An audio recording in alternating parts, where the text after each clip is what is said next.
কারাগারে থাকা ৩ নেতার ভেলকিবাজি মামলা থেকে বাঁচার জন্য অভিনব কায়দা করছেন তারা। কারা তারা? কারাগারে ৩ মোড়লের ভেলকি মামলা থেকে বাঁচার অভিনব কায়দা। তারা হচ্ছেন একজন দরবেশ বাবা সালমান এফ রহমান, সাবেক আইনমন্ত্রী আনিসুল হক ও সাবেক ডিজিএফআইয়ের মহাপরিচালক এবং আয়নাঘরের প্রবক্তা মেজর জেনারেল জিয়াউল আহসান।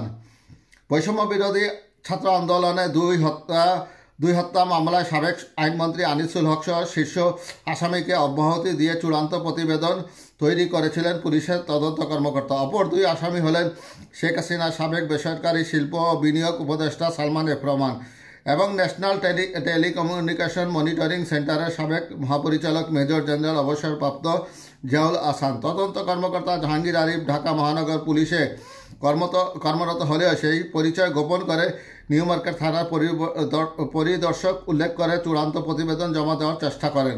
বিষয়টি ধরা পড়লে তাকে সাময়িক বরখাস্ত করা হয়।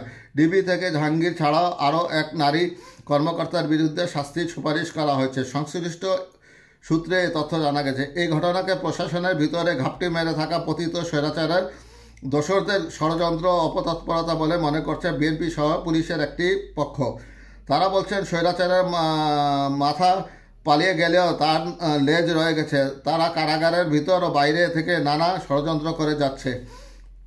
এর অংশ হিসেবে 3 জনকে অব্যাহতি দেওয়ার চেষ্টায় নেমেছিল তারা। এক্ষেত্রে পরিকল্পনায় আনিসুল হক, সালমান ও জিয়ার মতো 3 মোড়ল ছাড়াও আরও অনেক মাথা জড়িত রয়েছে। এই দোসরদের চিহ্নিত করে সরিয়ে দেওয়া না হলে এমন ঘটনা ঘটতেই থাকবে।